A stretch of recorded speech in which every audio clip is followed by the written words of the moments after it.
നമസ്കാരം. Welcome to Geetha's ഭക്തി ഗീതം. വൺ ഡേ വൺ ശ്ലോകം. Shrimad Mahabhagavatam 622nd day.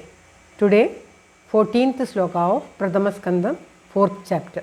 For details please see the description box. Geetha's ഭക്തി ഗീതം ഒരു ദിവസം ഒരു ശ്ലോകം. ശ്രീമദ് മഹാഭാഗവതം ഇന്ന് 622ാമത്തെ ദിവസം. പ്രഥമ സ്കന്ധത്തിലെ 4ാമത്തെ അധ്യായത്തിലെ 14ാമത്തെ ശ്ലോകം. ഓം നമോ ഭഗവതേ വാസുദേവായ. ഓം ശ്രീകൃഷ്ണ പരമാത്മനേ നമഃ. ഹരിശ്രീ ഗണപതയേ നമഃ. അവിഘ്നമസ്തു ശ്രീ ഗുരുഭ്യോ നമഃ. ഓം തത്സത്. കൃഷ്ണം നാരായണം വന്ദേ കൃഷ്ണം വന്ദേ വ്രജപ്രിയം കൃഷ്ണം ദ്വൈപായനം വന്ദേ കൃഷ്ണം വന്ദേ പൃഥാസുതം. ശ്രീപരമാനന്ദനാഥനായ അദ്വൈതദീപമായി മോക്ഷേക്ഷു വൃന്ദമന്ദാരമായി കാരുണ്യവാരിധിയായി വിഭൂദേശനാം നാരായണൻ മമ മന്ദത മാറ്റണം.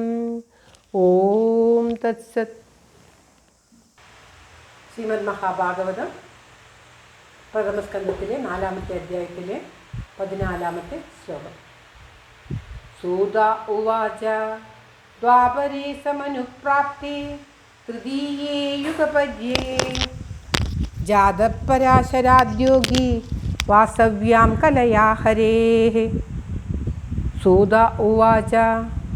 ദ്വാപരേ സമനുപ്രാപ്തേ തൃതീയേ യുഗപര്യേ ജാതപരാശരാദ്യോഗി വാസവ്യാം കലയാ ഹരേഃ.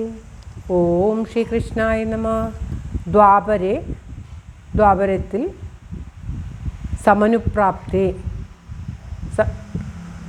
പ്രാപിച്ചപ്പോൾ തൃതീയേ മൂന്നാമത്തെ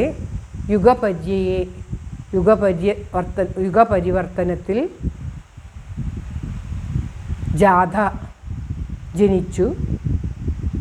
പരാശരാത് പരാശരൻ്റെ യോഗിയായ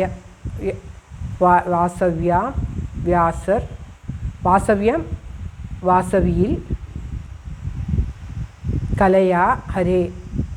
കലയാ എന്ന് പറഞ്ഞാൽ കലയാംശം കൊണ്ട്, കലയാകുന്ന അംശം കൊണ്ട്, കലയാ അംശം കൊണ്ട്, ഭഗവാന്റെ അംശം കൊണ്ട്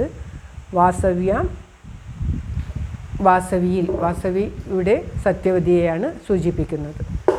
അതായത് ദ്വാപരയുഗത്തിൻ്റെ എങ്ങനെയാണ് ഇതൊക്കെ നടന്നത് എന്ന് പറയുമ്പോൾ ഏത് യുഗത്തിലാണ് കഥ സംഭവിച്ചു എന്ന് ചോദിക്കുന്നുണ്ടായിരുന്നു. അപ്പോൾ പറയുകയാണ് ദ്വാപരയുഗ, കൃതം, ത്രേത്രം, ദ്വാപരം, കലി, ഈ 4 യുഗത്തിൽ വെച്ച് വീണ്ടും ഇത് ചുറ്റിത്തിരിഞ്ഞ് വന്നുകൊണ്ടിരിക്കും. അതിൽ മൂന്നാമത്തെ പരിവർത്തനത്തിലുള്ള ദ്വാപരയുഗത്തിൽ ആരംഭിച്ചപ്പോൾ ഉപരിചരൻ എന്നുകൂടെ പേരുള്ള വസു എന്ന രാജാവിൻ്റെ അതുകൊണ്ടാണ് സത്യവതിക്ക് വാസവി എന്ന് പേരുള്ളത്. അത് ആ രാജാവിൻ്റെ ബീജം പരുന്ത് കൊണ്ടുപോകുമ്പോൾ 2 പരുന്തുകൾ അടികൂടി ആ ബീജം വെള്ളത്തിൽ വീണ് മത്സ്യം വിഴുങ്ങി. അങ്ങനെയാണ് സത്യവതിയുടെ കഥ. അതുകൊണ്ട് തന്നെയാണ് വാസവി എന്ന് പറയുന്നത്. വസു എന്ന രാജാവിൻ്റെ പുത്രിയായിട്ടുള്ള അവളായതിനാൽ വാസവി. മുക്കുവൻ്റെ പുത്രിയായ മുക്കുവത്തി എന്നും പറയും. വാസവിയിൽ പരാശരൻ മഹർഷിയിൽ വ്യാസൻ എന്ന യോഗി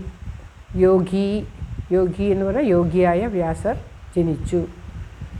മൂന്നാമത്തെ പരിവർത്തനത്തിൽ ദ്വാപരയുഗത്തിൻ്റെ ആരംഭത്തിൽ പരാശരനാൽ